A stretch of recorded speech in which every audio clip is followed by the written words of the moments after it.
Dr. K.S. Ramakrishnan is working as an assistant professor, School of Education, Tamil Nadu Open University, Chennai 15. He has been teaching science education, environmental science, educational technology and research methodology in various colleges of education and Tamil Nadu Open University for the past 9 years. He has guided so many M.Ed, M.Phil and PhD students.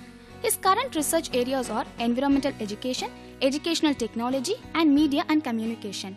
He has conducted various workshops on ICT usage in education, Wiki Educator, e-content development and educational research methodology. He had attended many online workshops on Moodle, learning analytics. He has published 6 books and many articles in national and international journals of repute. He regularly gives plenary and keynote speeches on environment and ICT related issues at various national and international conferences. He has delivered 28 episodes of the program Pudiyador Ulagam at All India Radio, Chennai, related to various new developments in science and technology.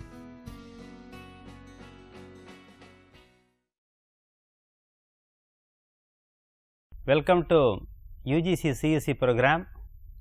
In this episode of Environmental Science, today we are going to discuss about the wetland ecosystem. And in this we are discussing about the wetland, the types of wetlands, the functions of wetlands, the wetland plants and animals, adaptations of wetland plants and animals, the benefits of wetlands and the causes of wetland loss. So, all the points that we are going to discuss today. And first of all, let us discuss what is a wetland. See, by definition, the wetlands are the ecosystem whose formation, processes and characteristics are determined by water. That means, the wetland ecosystem is in water. But actually, what is the difference between the land and the ocean ecosystem? Actually, it is in between the land ecosystem and the ocean ecosystem. So, the wetlands are not wet all the time. That means that most of the time that they are wet, but sometimes they are dry as well.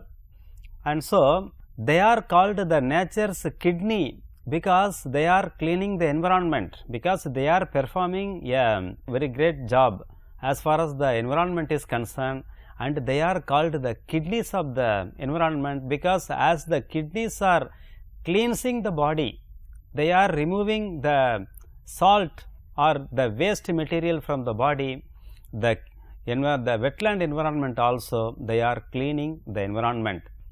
And the wetlands are the interface between the terrestrial and aquatic ecosystem. Because the terrestrial, it is totally dry, the aquatic, that is totally wet, and therefore, they are in between the two ecosystem, and it is an area of land whose soil is saturated with moisture either permanently or for a long time, enough season every year to support the aquatic plants. And therefore, this is a definition of the wetland ecosystem. And the wetlands, they are covered with water all or part of the year, and by that we can define a wetland ecosystem on 3 parameters. The first one is the hydric, and that means the saturated long enough to create an anaerobic state in the soil horizon, and therefore, that is the hydric parameter. And the second one, that is hydrophytic plants. So, on that basis also that we can define an wetland ecosystem adapted to thrive in wetlands despite the stresses of an anaerobic and flooded environment. And so, on the basis of the hydrophytic plants also that we can define a wetland ecosystem. And the third one, that is a hydrologic regime, that means dynamic or dominant presence of water. That means the water is present all the time. And so, that again let us repeat on these 3 parameters, that is the hydric, hydrophytic and hydrologic.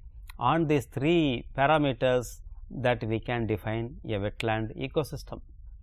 And now, the Hydric Soil Criterion, the soils recognizable by their color, physical structure and the chemical characteristics that have developed under anoxic conditions associated with saturation or inundation by water. And so, this is the hydric soil criterion, and see, look at the diagram. So, that the soil, so how they are looking, they are to some extent they are marshy, and therefore, the soil in the wetland ecosystem, that is always some type of marsh land, and therefore, that is the first parameter. And the second, the hydrology condition. The lands that are inundated or saturated within 18 inch of the soil surface for more than 7 consecutive days, and that means if there is water more than 18 inch and that also for more than 7 days, if that condition is prevailing, then automatically that particular system is coming under the wetland ecosystem. So, the hydrology condition, that also has to be satisfied. So, again you look at the diagrams. So, here the marshy land, and already that water is there, and mostly that here, even though some land is there, but anyhow most part that is covered with water, and therefore, this condition 18 inch means that is around some just more than some half feet. So, that much water is prevailing for more than 7 days, automatically that is called a wetland ecosystem. And the third condition, that is a vegetation condition, the lands that support a preponderance of plants that are adapted to growing under conditions of substrate inundation or saturation. See the plants, and these plants, they are able to grow in water, and they do not have the proper root system, and therefore, as the water level is increasing, that is growing or coming down. So, accordingly that they will adjust themselves, and therefore, if at any place this kind of water system is prevailing, then also that we can classify that system as a wetland ecosystem. And see, this is the terrestrial and the deep water aquatic, and therefore, it is by definition that it is in between, and that hydrology is dry and permanently flooded, and here it is intermittently to permanently flooded. That means, sometimes water will be there, sometimes it may not be. And the geochemical role, and it is a source, it is a sink, and it is source and sink as well, because there is that is a terrestrial ecosystem, that is always a source. It is not sinking anything, sinking of temperature or something, but here the water ecosystem, that is a sink, but actually here sometimes it is source and sometimes it is sink also. Generally, the terrestrial system, that is low to medium, and the aquatic, that is generally low, but here generally high, but sometimes low, and therefore, the wetland ecosystem is a highly productive system, and therefore, it is very important as far as the environment is concerned. And see, the wetlands can be divided into two types. One is coastal wetlands, and what are the major categories? They are marine and estuarine. That means, marine means open coast, and estuary means it is deltas, lagoons and all. And what are the wetland types? Shrub, salt marsh, mangrove, swamp, all these are some kind of wetland types. And estuary, that is brackish marsh, shrub wetland, salt marsh and mangrove swamp. So, all these are some kinds of wetland which are available at a coastal wetland type. And so, the marine and estuarine, and these are the two kinds of wetland types as far as the coastal wetlands are concerned. And now, the inland wetlands. So, there are three varieties are there: riverine, lacustrine and palustrine. So, the riverine means the river channels and flood plains, and here the bottomlands, freshwater marsh and delta marsh. And the second, the lacustrine, lakes and deltas, and freshwater marsh, shrub and forest wetlands. And the third one, palustrine, and that is the ponds, peatlands, uplands, groundwater seeps, and here the type of variety ephemeral ponds, tundra peatland, groundwater spring oasis, bogs. So, all these are some kind of wetland types. And so, again let us see these three wetlands, they are the inline wetlands, the riverine, lacustrine and palustrine. And now, what are the functions? The wetlands, they are doing a lot of functions, and first let us see what are the environmental functions that is done by the wetlands. First of all, they are controlling the floods, because there is a correlation between the wetland loss and downstream flooding, and therefore, the wetlands are the mainly controlling the flood. And second, they can capture, store and slowly release water over a period of time, and therefore, they are the water source also, and they are protecting the coast also. They are serving as storm buffer. Suppose if there is a storm, then what will happen? When the storm that is passing through a wetland ecosystem, then the wetland ecosystem that is in between the aquatic ecosystem and the terrestrial ecosystem, and therefore, they are acting as a buffer, and therefore, they serve as a storm buffer, and they are recharging the groundwater. The water has more time to percolate through the soil, and therefore, they are retained by the wetlands. So, they are recharging the groundwater also, and the sediment trap also, because they are trapping the sediment. Otherwise, what will happen? That the sediment or the soil or the minerals or any other material, and that will be flooded, and they are directly going into the ocean, and they are lost, and therefore, they are trapping the sediment, and therefore, the wetland plants help to remove the sediment from the flowing water. Suppose when the water is flowing, when it is passing through the wetland, then what will happen? See, suppose if it is like that, then when the water is seeping through the wetland, all the soil, the minerals, and they are trapped, and therefore, the wetland, they are functioning as the sediment trap, and they are maintaining the atmospheric equilibrium. They can act as sinks for excess carbon and sulfur, and they can return nitrogen back to the atmosphere, that is the denitrification. And that is why already that we have discussed, they are acting as a source and a sink, and therefore, as far as the carbon and sulfur is concerned, they are the sink, and nitrogen, they are the source. So, in that way they are functioning, or they are maintaining the atmospheric equilibrium also.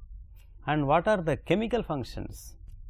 And they are intercepting the pollution and the nutrient uptake by plants, because the wetland plants are absorbing some nutrients, and therefore, in that way they are maintaining the chemical balance, and they settle in anaerobic soil and become reduced, and therefore, they are mainly the anaerobic atmosphere, and therefore, they are becoming reduced also, and they are processed by the bacterial action and the toxic residue processing. They process the toxic residue that is coming from the industrial waste or effluents, and they are buried and neutralized in soils, taken up by plants, reduced through ion exchange, and therefore, they are neutralizing the soil, and large scale or long term additions can exceed a wetland's capacity.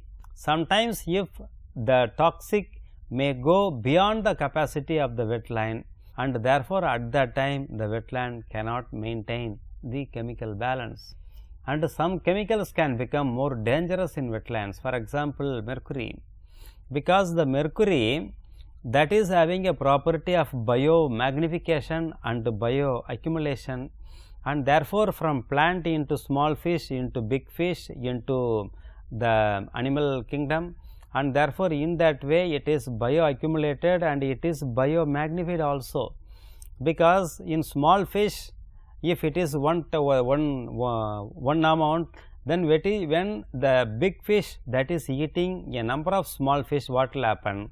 then automatically it is magnified into the big fish, and therefore, particularly the mercury that is in the form of methyl mercury, and therefore, when the mercury is in the wetland, that is more dangerous, because the wetlands they are maintaining a number of plants and animals, and therefore, they are dangerous when the wetlands are containing a large amount of mercury. And some more chemical functions, they are treating the waste, and they have a high rate of biological activity, and they can consume a lot of waste, and there is a heavy deposition of sediments that bury the waste, and therefore, the wetland is a burial ground for the waste also. Okay, now let us have a short break.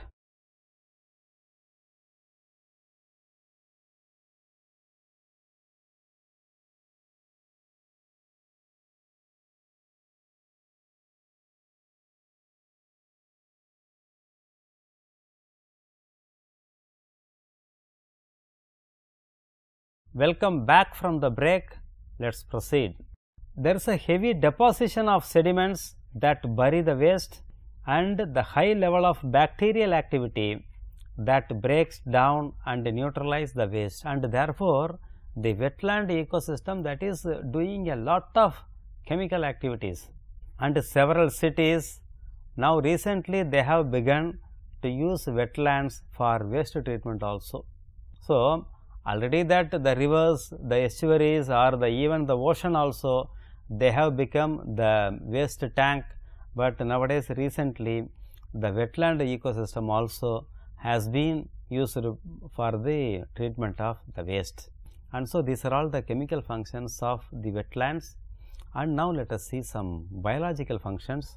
And 6.4% of earth surface, that is 24% of total global productivity is done by the wetland ecosystem, and the detritus based food web, and so the habitat 80% of all breeding bird population and more than 50% of protected migratory bird species rely on wetlands at some point in their life.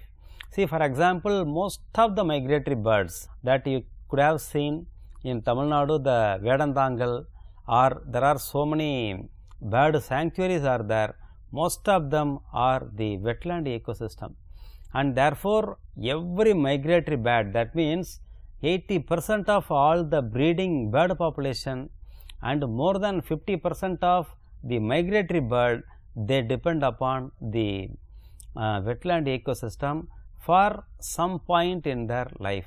That means, mostly that for the breeding season that they are choosing the wetland. What is the reason for it? Because the wetland is maintaining a lot of biodiversity, and 95% of all US commercial fish and shellfish species depend on wetlands to some extent, and so that shows the importance of the wetland ecosystem. And see, the tortoise and the birds and some kind of reptiles and rats and some ducks. So, like that, a wetland that is maintaining a very large amount of animals, and therefore, it is maintaining the biodiversity. And what are the values of the wetland ecosystem?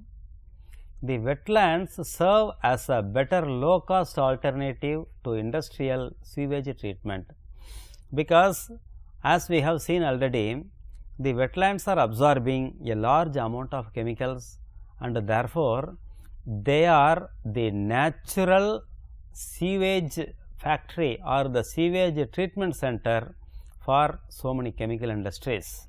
And see, look at the diagram, see the wetland, it is having some chemical treatment also, and the people hunt, fish, birdwatch or photograph wildlife in wetlands, spending a large amount of money, and particularly in most of the wetland, the people are hunting, fishing and bird watching, photograph or some other entertainment activities also, and therefore, the wetland ecosystem, and that is having a very good economic value also. So, in that way also the wetland system, that is very important for the human being. And see what are the plants available in the wetlands. The aquatic macrophytes, see they are submergent, and the plants that grow entirely underwater, because submerged, that means they are totally inside water, and most are rooted at the bottom, and some may have flowers that extend above the water surface also. And therefore, these plants, they are totally immersed into water, and they have their roots also in water, and some plants, they are having their flowers only on the surface, and that also for the breeding, and therefore, otherwise they are totally immersed into water. And the second one, that is the floating one, and they are rooted to the bottom with leaves that float on the water surface, and the flowers are normally above water. And so, there is a difference between the first one and this one.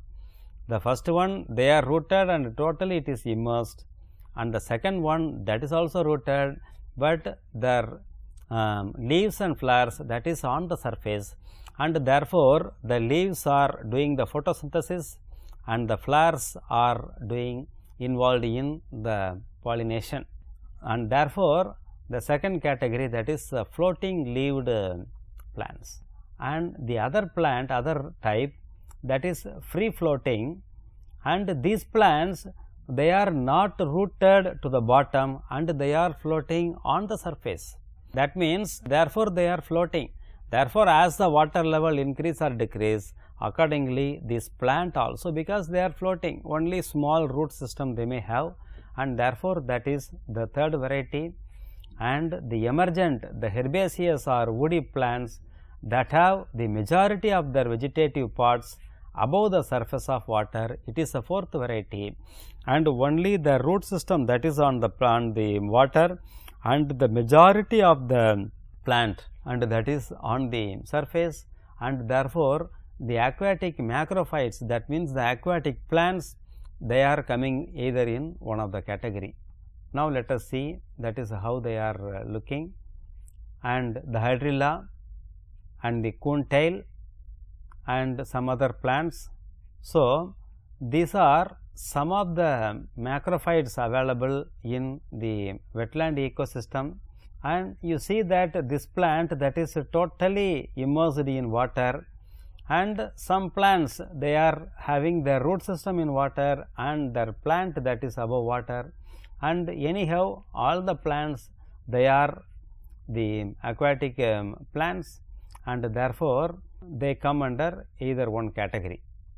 And these are coming under the floating leaved plants, and you look them carefully, only their leaves, they are on the surface, and they have the root system which is in deep water, and this also the lily, lotus, all these are coming under this category. And the third variety, the free floating plants, see, you look at the plant, and they have a root system and the stem and the leaves and all, and you see that is totally floating on the water, and therefore, all these, they are coming under that category, that is the free floating plants. And the fourth one, that is emergent, and see these trees and all, only the root system that is inside water, and all the other parts that is above the soil, and therefore, these are the water microphytes or water plants which are available, and the emergent plants, and here again that you see most of the part that is above the water level. And now, what are the benefits of aquatic plants? They are the primary producers, and they are producing the wildlife food, and they produce the oxygen, and they are providing shelter, protection from predation for small fish, because the small fish and all, and they are having a shelter in the marshy lands, and therefore, they provide food and they provide shelter. And the third one, that is fish spanning, that means several fish attach eggs to aquatic macrophytes, and some fish build their nest also in plant beds, and therefore, in that way they are helping the breeding of the fish also, because the majority of the wetland fish, they are putting their eggs, that is near the plants, and therefore, they are providing their breeding grounds. And sometimes what happens, even the marine animals also, through the estuary and all, that they are entering into the marshy lands, and particularly the tortoise and some kind of fish, they are coming to the marshy land and they are putting their eggs, and that eggs are hatched in the marshy ecosystem, and when the hatching is over, then the small fishes and all, they are going back to the ocean, and therefore, they are a very good breeding system, the breeding place for most of the fishes, and they are used for water treatment also.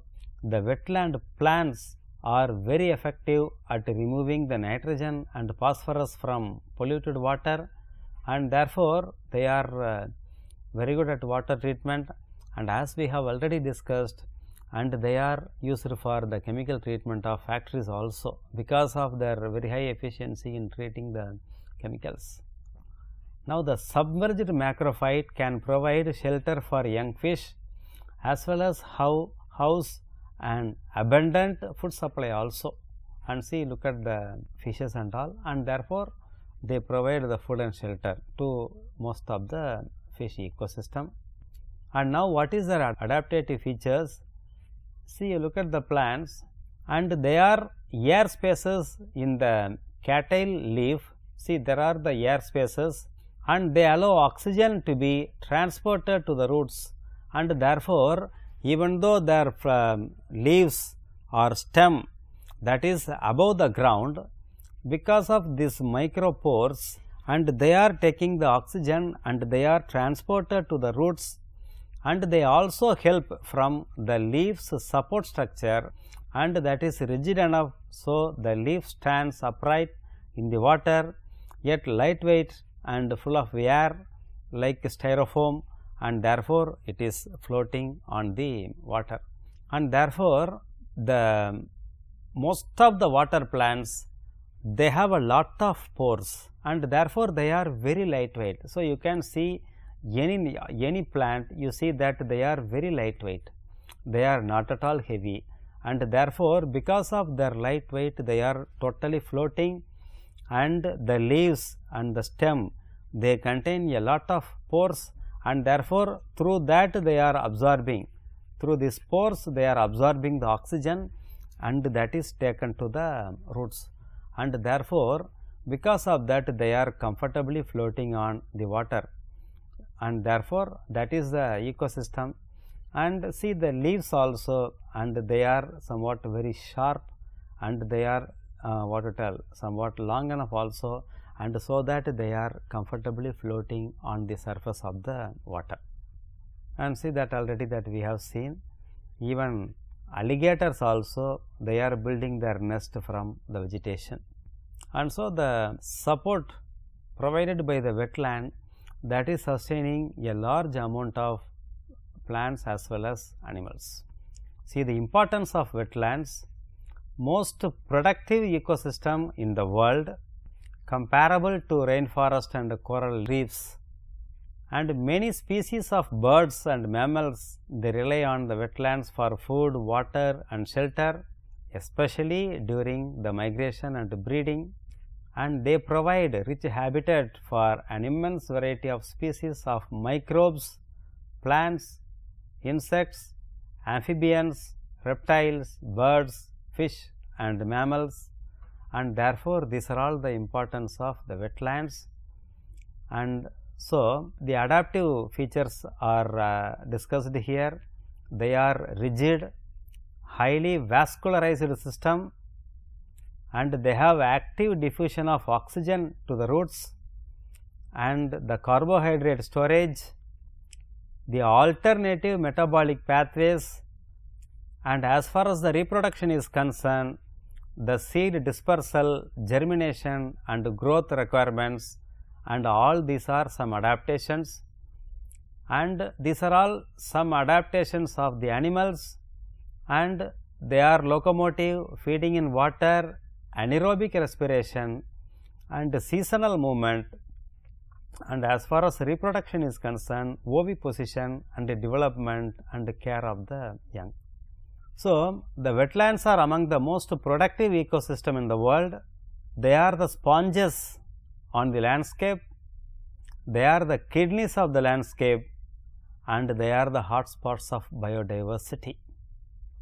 And now let us summarize. In this episode, we have discussed about the wetlands, their types, functions, wetland plants and animals, the adaptations of wetland plants and animals, their benefits, the causes of wetland loss, all that have been discussed in detail. Now, let us have some questions. Define wetlands. The second question, what are the three bases on which the wetlands are categorized? The third, write the major functions of wetland ecosystem. The fourth one, mention some benefits of aquatic plants. And the last, why wetlands are called the sponge, kidneys and the hotspots of biodiversity. With that, let us conclude. Have a good day.